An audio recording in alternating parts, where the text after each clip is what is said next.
Drishyam film से प्रेरित होकर की हत्या और लूट, लेकिन हो गया गिरफ्तार। वृद्धा की हत्या का आरोपी गिरफ्तार। उदयपुर फिल्म दृश्यम से प्रेरित होकर एक युवक ने हत्या और लूट की वारदात को अंजाम दिया, लेकिन पुलिस के पंजे से वह नहीं बच पाया और गिरफ्तार हो गया। ये मामला है उदयपुर के फतेहनगर में हुई वृद्धा की हत्या का। पुलिस ने करीब 2 महीने पुरानी एक रहस्यमयी गुमशुदगी का सनसनीखेज खुलासा किया है। 70 वर्षीय वृद्धा चांदीबाई की लूट के इरादे से हत्या करने और उसके बाद शव जलाने के आरोप में पुलिस ने रमेश लोहार को गिरफ्तार किया है। आरोपी ने वारदात बॉलीवुड फिल्म दृश्यम और टीवी शो क्राइम पेट्रोल से प्रभावित होकर की थी।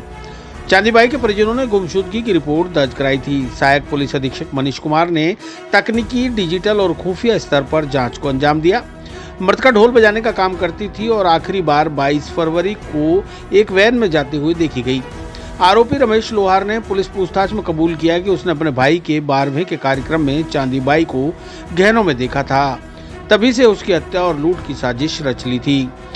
22 फरवरी को वह चांदीबाई को झूठे बहाने से वैन में बैठा कर ले गया और अंधेरा होते ही लोहे के पाने से वार कर उसकी हत्या कर दी। शव को डंपिंग यार्ड में जलाया और जले हुए हिस्सों को गोसुंडा बांध में फेंक दिया। पुलिस ने आरोपी से वारदात में प्रयुक्त वैन, लोहे का पाना, लूटा गया सोना चांदी, गैस गन और मृतका का सामान बरामद कर लिया है। डीएनए जांच से पुष्टि हुई है कि डंपिंग यार्ड से मिले अवशेष चांदीबाई के ही हैं। आरोपी पर पूर्व में बलात्कार का एक मामला भी दर्ज है। देखिए 22 फरवरी 2025 को चांदीबाई नामक एक वृद्ध महिला जो कि ढोल बजाने का काम करती थी, उसको आखिरी बार देखा गया था। 23 फरवरी 2025 को जब वो वापस लौट कर अपने घर पर नहीं गई तो उनके रिलेटिव द्वारा फतेहनगर थाने में एक मिसिंग पर्सन्स रिपोर्ट दी गई थी।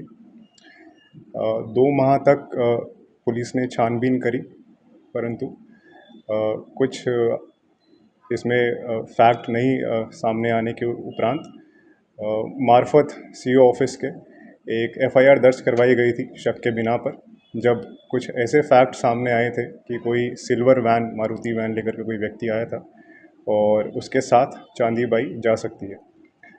इस कड़ी को पकड़ करके हमने आगे इन्वेस्टिगेशन स्टार्ट किया और काफ़ी साइंटिफिक एविडेंस जब हमने लिए, टेक्निकल एनालिसिस किया, तो ये निकल कर के आया कि जो सिल्वर वैन थी वो एक रमेश लोहार नाम के व्यक्ति की थी और आखिरी बार 22 फरवरी 2025 को रमेश लोहार के साथ ही चांदीबाई को देखा गया था। उसके बाद कुछ टेक्निकल एनालिसिस किया गया और चांदीबाई और रमेश लोहार की जो लोकेशन थी वो सेम जगह पर आने पर हमारी जो इन्वेस्टिगेशन थी वो रमेश लोहार पे केंद्रित हुई। उससे हमने साइंटिफिकली पूछताछ करी तो उसके बाद उसने कई खुलासे किए। उसने ये बताया कि वो दृश्यम मूवी से प्रभावित होकर के और क्राइम पेट्रोल जैसे जो सीरियल्स हैं उससे प्रभावित होकर के उसने 9 जनवरी को एक ये प्लान बनाया था। 9 जनवरी को रमेश लोहार के घर पे एक सामाजिक फंक्शन था जिसमें कि चांदीबाई ढोल बजाने गई थी और आम तौर पे चांदीबाई जब भी किसी ऐसे फंक्शन में जाती थी तो वो अपने गहने पहन के जाती थी। 9 जनवरी को जब रमेश लोहार ने चांदीबाई को देखा तो उसने रॉब करने का, उस लूट करने का और हत्या करने का प्लान बनाया।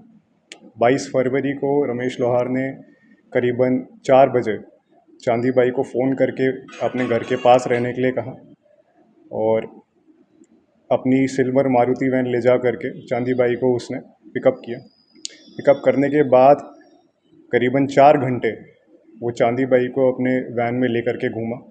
वैन में लेकर के घूमने के बाद जब अंधेरा हो गया, अंधेरा होने के पश्चात फतेहनगर चुंडावत खेड़ी के पास जा कर के उसने लोहे के पाने से चांदीबाई के सर पे हमला किया।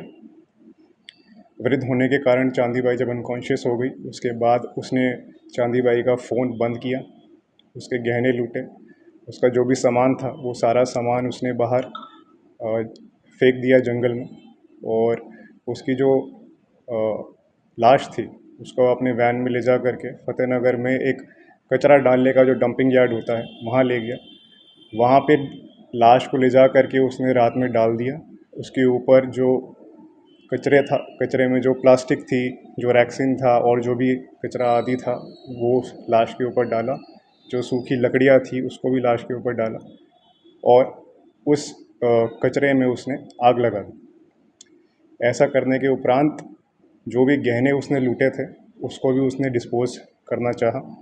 कुछ सोने के मादलिये थे चांदी बाई के, जिसको कि जो ये रमेश लोहार एक आर्टिफिशियल ज्वेलरी का काम करता था, और ये काम करने के कारण इसके पास गैस गन थी। उस गैस गन से इसने उस मादलियों को पिघला दिया। पिघलाने के बाद उसकी एक डली बना के अपने पास रख ली। जो उसके कान के झुमके थे, उन झुमकों को ये घंटाघर क्षेत्र में एक सुनार को दे करके उसके बदले में कुछ नए ज्वेलरी बना के ले आया, जिसको कि इसने अपने एक रिलेटिव के घर पे रखवा दिया। जो उसके चांदी की पजेब थी, चांदी की पजेब को इसने अपने घर पे ही रख लिया। ये सारे खुलासे करने के बाद हमने इसमें साइंटिफिक जितने भी एविडेंसेस थे वो सब कलेक्ट किए हैं। उस जगह पर जहाँ पे चांदी बाई को इसने जलाया था, अगले दिन आकर के जब इसने देखा कि लाश कुछ तो जल गई थी, कुछ उसके अवशेष बाकी थे, तो इसने उन सारे अवशेषों को डिसमेंटल किया। जो अर्ध जले पार्ट्स थे उनको डिसमेंटल किया और उनको ले जा करके एक जो डैम है गुसुंदा डैम, उसके अंदर डाल दिया, ताकि इसको कोई भी ढूंढ ना पाए, बॉडी अच्छे से डिस्पोज हो जाए। इसका जब हमने मोबाइल का एनालिसिस किया, टेक्निकल एनालिसिस किया, उससे हमको ये दिखा कि ये मोबाइल में दृश्यम जैसी मूवीज़ देखा करता था, और पुलिस कैसे अपराध करने के बाद एक अपराधी को पकड़ती है मोबाइल के थ्रू और टेक्निकल एनालिसिस करके, ये सारी चीज़ें ये अपने मोबाइल में देखा करता था, जिसको हमने सारी चीज़ों को रिकॉर्ड पे लिया है। इसके साथ साथ जो इसके परिवारजन हैं, उन्होंने भी बताया है कि रात में जब सब लोग सो जाते थे, ये सुबह 4-5 बजे तक क्राइम पेट्रोल और दृश्यम जैसी मूवीज़ देखता था, और उसी को देख करके पूछताछ में भी इसने हमें बताया था कि अगर लाश नहीं मिलेगी तो कोई केस नहीं बन सकता है, ऐसा इसने दृश्यम मूवी में देखा था। उसी से प्रभावित होकर के इसने पूरी कोशिश करी कि लाश को जला भी दिया, और उसके जो अर्धजले अवशेष थे उनको डिसमेंटल करके हड्डियों को ले जा करके इसने डिस्पोज करने की कोशिश की। परंतु साइंटिफिक इन्वेस्टिगेशन के दौरान हमें कुछ पार्ट्स, कुछ स्कल के पार्ट्स उस जगह पर मिले थे।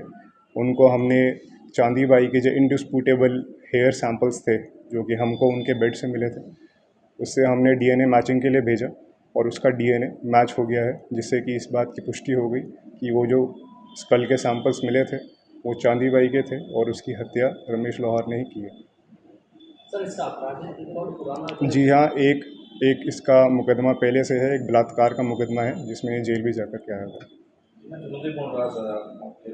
हाँ जी, बहुत चुनौतीपूर्ण इसलिए रहा क्योंकि 2 महीने पहले की घटना थी। 23 तारीख को इसने उसकी जो लाश थी उसको ले जा करके डंप यार्ड में डाला था, और वहाँ पे आग लगाई थी, और इसकी सूचना बाद में हमारे पास आई, एफआईआर भी बाद में हुई, तो साक्ष्य एकत्रित करना काफ़ी मुश्किल था। और जैसे कि मैंने आपको पहले भी बताया कि इसने बॉडी डिस्पोज करने के लिए बॉडी को पहले जला भी दिया था। जलाने के बाद जो अधजले अवशेष थे उनको डिसमेंटल किया बॉडी से। चिरंजीवी भव भाग 1 7 चिरंजीवियों के रहस्य की वैज्ञानिक खोज करें। नरेश राघानी मधुकर की चिरंजीवी भव विज्ञान कथा और पौराणिक कथाओं का एक असाधारण मिश्रण है, जो आपको प्राचीन हिंदू पुराणों के माध्यम से एक रोमांचकारी यात्रा पर ले चलेगी। हिंदी और अंग्रेजी में उपलब्ध है। अपनी कॉपी आज ही बुक करें।